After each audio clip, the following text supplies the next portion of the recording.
Good morning, everyone. Hope you are all well. Apologies for the slight delay. Been struggling with the internet connection here, so hopefully you can see me and hear me. Okay, so want to talk to you today. Just realized we're at a bit of an angle. Let's see if we can improve things slightly. Okay, you're gonna have to bear with me as we make adjustments. Okay. Hopefully this is going to work. I'm afraid we're improvising, as I said. Apologies, the internet is not what it should be. Anyways, today's learning is dedicated in memory of Gabriel ben Yechiel Michal Dynasty, Yaakov ben Yitzchak Green, Leah bas Shmuel Nissan Young, Yitzchak Hirsch ben Shlomo Lewis, Tobias Elio Shlomo Cohen, Yaakov Aaron ben Alevi Reuben, Yitzchak ben Yaakov Rosen, and the Leah Bas Bible, Ami Bas Aryeh, Paul Casimir, Yom Yochid ben Moshe Eliezer, Shlomo Yechiel ben Moshe Eliezer, Ben Zion ben Yitzchak, Ari ben Shimon, Avram Mordechai ben Moshe Katna, Menashe ben Tzvi Zalman, and Ralia Bas Avram Pinkus. Wish all their respective families long life. So today, friends, I came across a very moving story that I hadn't heard for a number of years. And it's not really anything to do with the parsha, the portion, forgive me, I hope you will, but it is to do with life and what we are really, really capable of, which is what this period between Shiva Asar Tammuz, the 17th of Tammuz, and the 9th of Av is all about. You know, we don't realize what we are capable of. We live in our little microcosm, our little world, and we that's all we think we are capable of. So let me share with you a story that I think highlights the huge potential that everyone has. It's a very moving story. So there was a poll that was conducted in 2005, and it said that 68% of people who leave prison are likely to re-offend, and 77% would be back within 3 years. That's astounding. So there was, as we all know, every prison has a chaplain, a rabbi that gives support to the inmates, the Jewish inmates. And one rabbi visited a certain prison, and he was giving them a talk to the Jewish inmates about the fact that they are capable of much more than they think they are, the very theme that we're talking about. And he said as follows: do you want to be on an uncomfortable bed, stuck in a prison cell? You want to be served this kind of food? You want to tell someone to tell you when you get up, when you go to the bathroom, when you can go outside, and when you can see the light of day? And he said, the rabbi, that it's because, you know why you're here? Because you don't realize and you don't think you're good enough to be able to succeed in the outside world. And he said, I'm here to tell you that the behavior that you are exhibiting, it's beneath each and every one of you. You are better than this. You are brighter than this. And this talk struck a chord with many of the hardened criminals that were listening to his talk in this prison, that had reoffended many times over. And I thought that maybe there was a possibility of leading a different life, a better life. But there was one young man there, a young boy, in fact, who sat with his hands crossed, shaking his head the whole time. And finally, when the rabbi finished speaking, he turned to the rabbi and he says, Rabbi, you're speaking a load of baloney. What do you want from my life? You don't know what you're talking about. You don't know anything about me. You think I'm a good person, but do you know what I've done? Do you know the life I've lived? So the rabbi said to him, his name was Josh. He said, I hear what you're saying. Let's have a private conversation about this, and then we can see where it goes. So reluctantly, Josh agreed. They went to the room next door, and Josh then started to tell the rabbi his story. The rabbi sat in silence, and it's a very sad story. So he said, he started as follows. He said that his sister and both he and his sister were placed in foster care at a young age. And he said that in reality, the foster care, although it's made up of two words, only one of those words was actually true. There was no care. It was, they were sent to a house. There were already 7 children. There were, in addition, 5 foster children. And the parents that were there weren't really interested in the foster children. He said it was all about getting the check for him being there. And they treated them poorly. They didn't really care for them. They didn't give them enough food. He was always hungry, and he went to school hungry. And one day he was sitting next to a boy, and he noticed that the school bag was open, and the boy had gone to the toilet, and he saw that there was a sandwich in it. And he was so hungry that without thinking twice, he grabbed the sandwich and he started to eat it as quick as possible. Anyways, he ate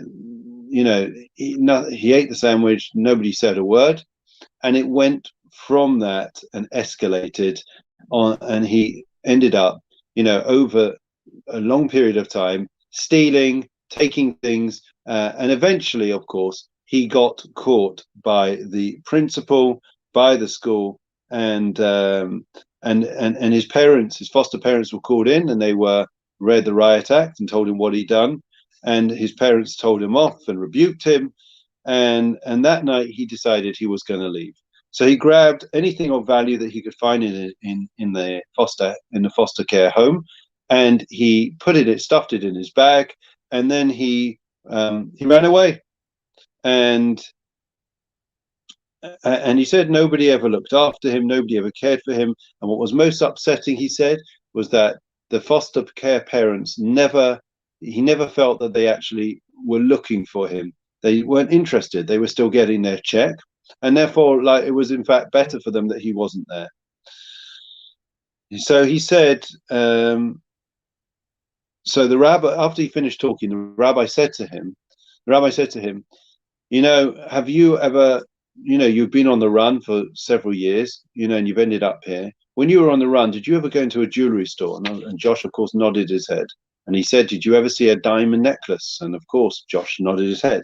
He said, well, how do you think that necklace came to be in the window? He says, I'm going to tell you. There was somebody that went down a coal mine, right? Or a gold mine, diamond mine, and a diamond mine. And they found a piece of black rock. They chiseled it out. Now, most other people would just walk past it and feel it was of no value, significance, no importance. It was dirty. It was covered in black. But one person would come along and they would say, although it's covered on rubbish, dirt on the outside, if I chisel away, I know that underneath there is a diamond waiting to be polished. And that struck a chord with Josh. And he decided to change his ways. And eventually, several years later, he found himself in a halfway house. And in this halfway house, they got a phone call one day, and they were told that there was furniture this lady had left to the halfway house, and would they come and pick it up? And, they were reluctant. It was very old. She was very old, and the furniture was worn out. But Josh listened and, of course, followed the instructions, and he went with the other guy, and they went to pick up all the furniture and schlep it into the van and to bring it back. And as they were about to leave, and they're leaving most of the stuff behind that it wasn't worth having, he put his hand under one of the chairs and he felt something. And lo and behold, there was an envelope. He pulls out the envelope, and to his amazement, there was dollars, loads of dollars, dollars in it. And in fact, there were $3,200. He stuffed it in his pocket. And as they came back to the halfway house, the lady Jenny, who was the one who was managing the halfway house, he asked him, did they find anything? Was it worth going? And he said there wasn't anything really worth having there, but they took they took a few bits and pieces. And she said to him, listen, we have to do what's the right thing to do, and we committed to clear the house for the lady, and that's for what we've got to do. And when she said those words, we've got to do the right thing in life, right? And therefore we had to clear the house. It struck a chord with Josh, and immediately he said, I haven't stolen for 2 years, and I am doing the right thing. I'm not going to pass up on this opportunity to do the right thing for the sake of a few dollars. And he told her the story. He took out the envelope. They returned it to the woman, and that woman, in turn, found out about Josh and contacted the rabbi to inform him of the fact that 2 years later, and this man was leading an incredible life. And I think the takeaway for us all, and for me in particular, is that very often we don't realize and appreciate what we have under our noses. We think that we are all a bit of coal. We're dirty. We're sullied ourselves. We're not capable of much. What can we do already? Who are we? What are we? And we don't realize that if we just chip away, if we just are prepared to give a bit of polish, then all of a sudden we are able to bring out the diamond, the potential that we have inside each and every one of us. So therefore, there's going to be setbacks. There's going to be times where we make mistakes, but never, ever underestimate your capabilities. We are capable of so much in this world. And there are and there will be opportunities when we are able to show that diamond inside us. So we're going to finish off with the Psalm 23, as we do. The Lord is my shepherd, I shall not want. He causes me to lie down in green pastures. He leads me beside still waters. He restores my soul. He leads me in the paths of righteousness for his name's sake. Even as I walk in the valley of the shadow of death, I will fear no evil, for you are with me. Your rod and your staff, they comfort me. You set a table before me in the presence of my adversaries. You anointed my head with oil, my cup overflows. May only goodness and kindness pursue me all the days of my life, and I will dwell in the house of the Lord for the length of days. Memorial prayer. Adon Olamim zachoes nishmais, Ami bas Aryeh, Paul Kazmi, Yirmiyahu ben Moshe Eliezer, Shlomo Yechiel ben Moshe Eliezer, Ben Sion ben Yitzchak, Aryeh ben Shimon, Leah bas Vaivo, Avram Mordechai ben Moshe Katna, Menashe ben Zvi Zalman, Ralia bas Avram Pinchas, Gabriel ben Yechiel Michal Dinstein, Yaakov ben Yitzchak Green, Leah bas Shmuel Nissan Young, Yitzchak Hirsch ben Shlomo Lewis, Tzipa bas Eliyahu Shlomo Cohen, Yaakov ben Erna Levi Reuben, Eliezer Yehuda ben Reuben Bo, Shalach Uli Lamam Bagan Eden Teimanu Chasam, Lachain Balarachamim, Yasrim B'Seisasun Kanavav Yolamim, Yitzvos Chesishosam, Anna Nechlasam, Viaduch B'Shlomish Kavam Menama, Amen. Long life wishes to all. We end with Refuah Shlema prayer. Good morning, everyone. In no particular order. Good morning to Michael, Peter, Carol, Mervyn, Richard, Clarice, Caroline, Estelle, and Alan. Good morning to each and every one of you. Thank you so much for your patience, indulging us with patience this morning. I apologize.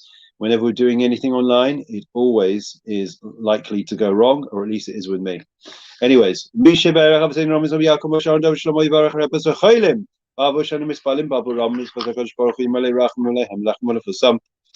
וישלח להם רפואה שלמה ושמיים ולכל רבים בסוף שח ישראל רפואה הנפש ועושה גוף השח זמן קריב ונאמר amen. Maybe tomorrow we'll speak a bit about the situation in Miami and the Jewish outlook to it. Obviously we are exceptionally sorrow, and our thoughts and prayers are with that terrible disaster of that building that collapsed. Still over 100 people, mainly Jews, I believe, trapped in a building in Miami. And we hope and pray that they'll be able to uncover and rescue many of those that are trapped, which are fighting for their lives.